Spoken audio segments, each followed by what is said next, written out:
कि हम सेंटेंस कैसे बनाते हैं। ओके, कि बच्चे क्या होते हैं कि कभी पैराग्राफ लिखते हैं और या ऐसे लिखते हैं, तो वो जो रटी हुई चीजें होती है वो तो लिख लेते हैं, बट अपने पास जब बनाने की बात आती है तो वो उनसे गलतियां हो जाती हैं। उनको यही नहीं पता होता है कि हमें सबसे पहले क्या कौन सा वर्ड लाना है, कौन से वर्ड को ट्रांसलेट करना है और उसके बाद कैसे क्या लिखना है और इसको एंड कैसे करना है। तो उनको सेंटेंस फॉर्मेशन में प्रॉब्लम होती है, सेंटेंस ट्रांसलेशन में प्रॉब्लम होती है। वो हिंदी तो लिख लेते हैं, हिंदी में अपने आप कर लेंगे सेंटेंस को, बट वो उसको इंग्लिश में ट्रांसलेट नहीं कर पाते हैं। तो इसी वजह से वो पैराग्राफ, बच्चों को पैराग्राफ लिखने में और ऐसे लिखने में प्रॉब्लम होती है। तो आज मैं आपको बताऊंगी कि कैसे सेंटेंस को ट्रांसलेट करते हैं। ओके, आप हिंदी में तो सेंटेंस बना लेते हो, बट उसको इंग्लिश में ट्रांसलेट कैसे करोगे। अगर आप कभी पैराग्राफ लिखते हो तो आप अपने जो उस पैराग्राफ के बारे में जो आपके जो थॉट्स हैं उसको एक्सप्रेस कैसे करोगे। आपके मन में कुछ चल रहा है हिंदी में, आप हिंदी में तो सेंटेंस बना रहे हो, बट उसको इंग्लिश में ट्रांसलेट कैसे करोगे। तो अगर बच्चे को आता होगा कि सेंटेंस ट्रांसलेट कैसे करना है, तो अपने जो थॉट्स हैं उस पैराग्राफ के बारे में या किसी ऐसे के बारे में, किसी टॉपिक पर, तो उसको इजीली एक्सप्रेस कर सकता है और उसको ट्रांसलेट करके पैराग्राफ में लिख सकता है। ओके, तो स्टार्ट करते हैं। तो जब भी हम सेंटेंस को ट्रांसलेट करते हैं तो सबसे पहले सब्जेक्ट लगाते हैं। कभी कभी क्या होता है कि दो सेंटेंस होते हैं और बीच में कंजंक्शन लगा देते हैं, बीच में कोई वर्ड लगा देते हैं, तो बच्चे कंफ्यूज हो जाते हैं कि अब इतने बड़े सेंटेंस को कैसे बनाएंगे।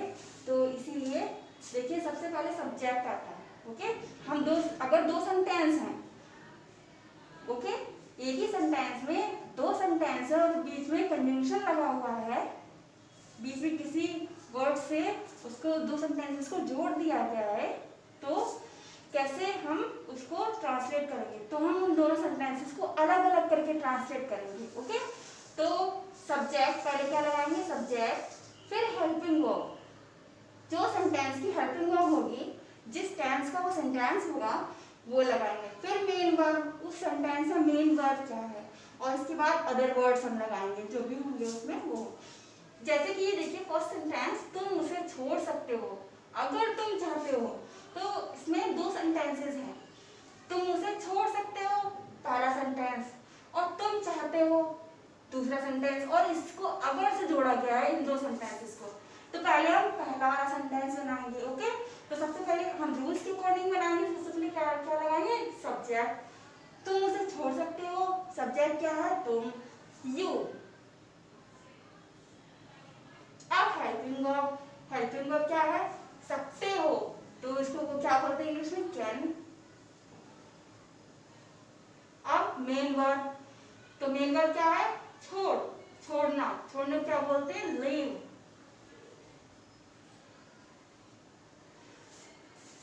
अब बच्चे कंफ्यूज जाएंगे कि अब मेन वर्ब तो हो गया है, उसके बाद क्या लगाना है, कौन सा वर्ड लगाना है। ओके, तो इस सेंटेंस में यहाँ तक तो एक ही वर्ड बचा, ये भी हो गया हमारी, ये भी हो गया, एक ही वर्ड बचा है, हिम। ओके, उसे हिम, गर्ल होगी तो हर कर देंगे। Okay, him. ओके, तो ये इसमें ये बचा था, हमने ये लगा लिया। कभी कभी क्या होता है बहुत ज्यादा वर्ड्स बच जाते हैं तो हमें कंफ्यूजन होती है कि हम पहले कौन सा वर्ड लें। तो इसके लिए बेटा हम जैसे मान लीजिए हमारा एक ये सेंटेंस है पहला, तो अब बच्चे कंफ्यूज रहते हैं जब ज्यादा वर्ड्स हो जाते हैं लास्ट में बचते हैं, तो हमेशा जब हमारी मेन वर्ब जाती है फिर हम उल्टे से स्टार्ट कर देते हैं। ठीक है, पीछे से स्टार्ट कर देते हैं, पीछे से वर्ड्स लेना स्टार्ट कर देते हैं। जैसे कि मैंने यू सब्जेक्ट लगाया, फिर हेल्पिंग वर्ब, फिर मेन वर्ब, फिर मेन वर्ब, यहाँ तक हो गई।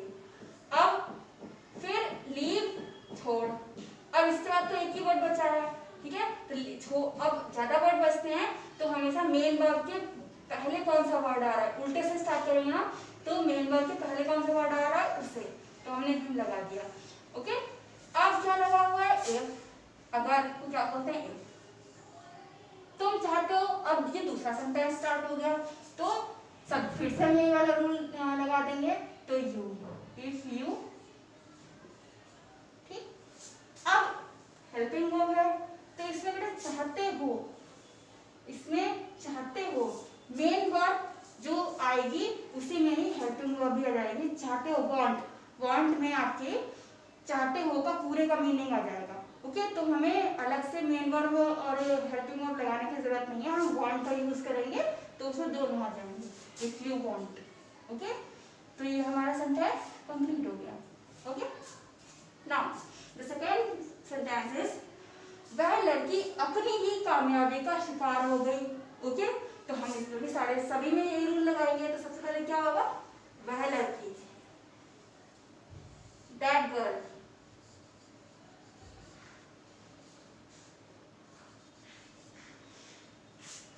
अब क्या होगा, हेल्पिंग वर्ब। ठीक, हो गई या बन गई। ओके, बात हो गई और इसमें बन गई, शिकार बन गई या हो गई एक ही बात है। तो बन गई इसका मतलब पास्ट में आ गया, तो सेकेंड फॉर्म हो जाएगी बिकेम। दैट गर्ल बिकेम अब मेन वर्ब। ठीक, तो मेन वर्ब क्या है, वह लड़की अपनी ही कामयाबी का शिकार हो गई, क्या बन गई, शिकार। तो शिकार को क्या बोलते हैं, विक्टिम, became the victim। ठीक, ये तो आ गया मेन वर्ब। अब उसके बाद इतने सारे वर्ड्स बचे हैं, तो इनमें से पहले कौन सा आएगा। ठीक है, ये तो हो गया हमारा यहाँ तक। अब पहले इनमें से पहले कौन सा वर्ड लगाए, तो ये कंफ्यूजन होता है ना।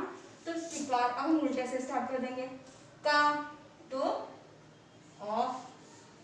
ओके, का को बोलते हैं ऑफ, ऑफ अपनी ही कामयाबी। ठीक है, तो इसको हम एक में ले लेंगे, अपनी ही, किसकी कामयाबी, अपनी ही कामयाबी। ठीक है, तो ऑफ हर, लड़की है तो हर ओन, अपनी ही खुद की, तो ओन लगाएंगे, हर ओन सक्सेस, कामयाबी सक्सेस, तो इनको पूरा लेंगे। ठीक है, हर ओन। ठीक है, अब हम अगर ऐसे बनाएंगे कि ऑफ क्या लगा, हमने सक्सेस लगा दिया, ऐसे ऑफ सक्सेस हर ओन, तो उल्टा हो जाएगा, गलत हो जाएगा। तो इसीलिए हम इतने को पूरे को ले लेंगे और उसकी यहाँ पे मीनिंग लगा देंगे। ओके, हमारा नेक्स्ट सेंटेंस है, वह गाना गाता है, ताहे तीहा तेहा है। तो इसका मतलब प्रेजेंट इंडेफिनिट हो गया और अफर्मेटिव हो गया। तो प्रेजेंट इंडेफिनिट के अफर्मेटिव में मेन वर्ब में ऐसे के साथ है ना, तो हम अलग से हेल्पिंग वर्ब नहीं लगाएंगे, मेन वर्ब में ही ऐसे का यूज कर देंगे, जैसा कि हम प्रेजेंट इंडेफिनिट के अफर्मेटिव में करते हैं। ओके, तो सबसे पहले हम सब्जेक्ट लगाएंगे ही, फिर मेन वर्ब क्या है, गाता है, गाने की क्या होती है, सिंग, एस लगा देंगे तो सिंग्स।